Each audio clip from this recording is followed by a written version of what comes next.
and then planting dynamite all through, or TNT, all through that scrap metal yard, and then hitting the plunger, the thing blows up, and when it lands, you have a 747 jumbo jet come out.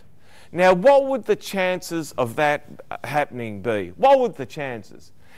Absolutely none. But you know what?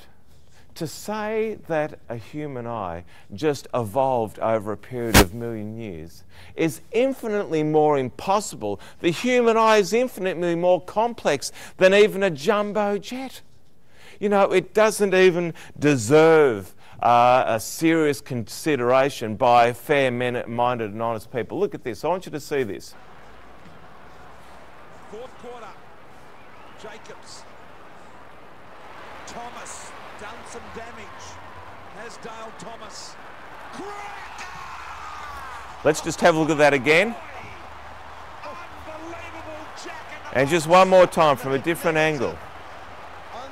Now, when we think about that man, Andrew Cracker, taking that tremendous mark above his head, and the word mark just comes from the Aboriginal word catch, by the way. For all of you people who may wonder why it's not a call to catch. It's actually an Aboriginal word for for catch, and it actually, Aussie Rules football actually began with the Aborigines. That's what it actually began in Western Victoria. Anyway, that's another story altogether.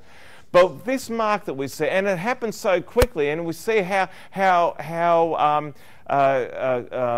remarkable it was. But what actually happened there? I want to tell you what actually happened there. When this man took this mark, this is what happened. He sensed the energy of the kick and triangulated the position of the object in its flight with his binocular vision. Then, with this information calculated in his brain, he edited out any distractions. And then he brought an extraordinary single mechanism into precise operation, that being his hands. One set of muscles after another set of muscles throughout the body was engaged, as well as the countless million nerve receptors completed the task from the message given from his brain. And all that happened in less than a what? Less than a second. You think about it. How much space, what size building would we need to create artificial intelligence that was capable of doing exactly that same thing? It would be bigger. It would be bigger than the world's biggest skyscraper.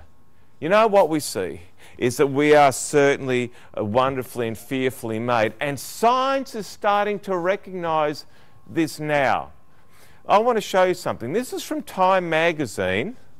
There was an article by H.S. Limpson. He is the head of physics department of Manchester University in England. And this is what he says. Now, we are talking about a person who is a pro-evolutionist, and this is what he says.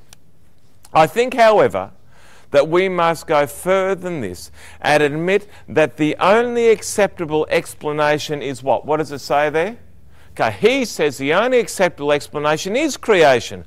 I know that this is an anathema to physicists, as indeed it is to who? To me. He doesn't want to be sharing this stuff.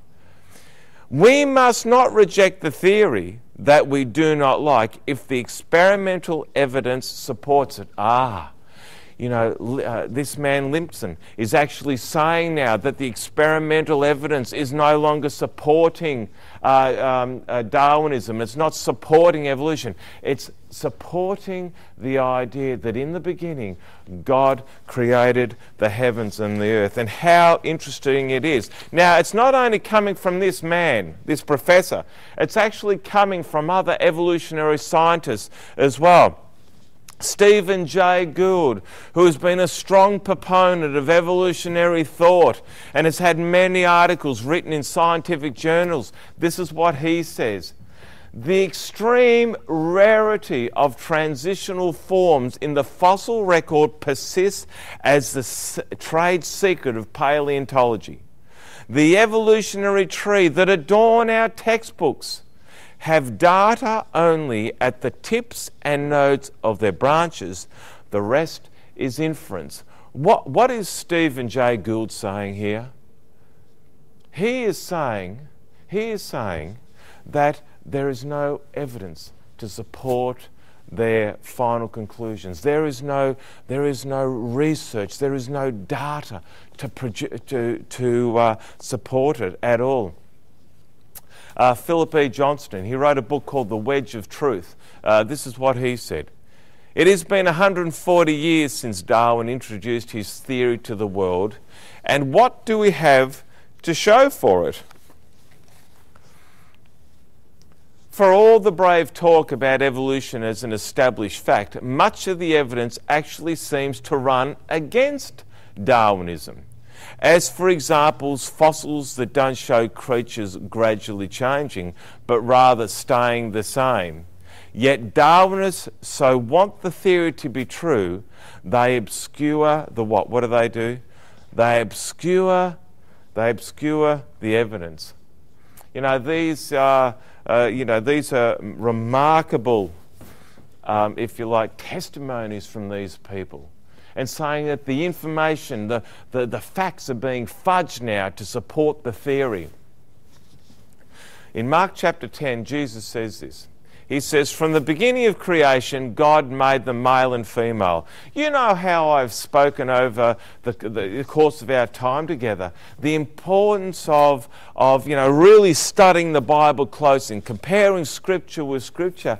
And I'm sure that this is one of those verses that, through the reading of the Bible, many people just fly over and they don't understand the significance of this text here. Because what Jesus is saying here, in a roundabout way, is that he believed in the creation story. In fact, it's not even a roundabout way. He says, from the beginning of the creation, God made them male and female. That's what we see in the book of Genesis. Let us make man in our image, it says. So Jesus testifies very strongly to the idea that, to the reality that God created everything in the beginning. And do you know what I've done here in just presenting this to you? I've just scraped the surface. We haven't even dug deep yet. We haven't even plunged the depths of the evidence for and the evidence for creation and the evidence against evolutionally. But what we see over and over again as we look at the scientific facts these days, that we did not come from an ape. Our ancestors are not apes, but we are made in the image of God, and God himself is the master designer. You know what evolutionary scientists are admitting now is that the links that they so desperately want to appear are missing just where they need them most. And this is just the reality. Behind all the bluster, behind all the blunder, behind all the strong talk, this is just the simple reality of where evolution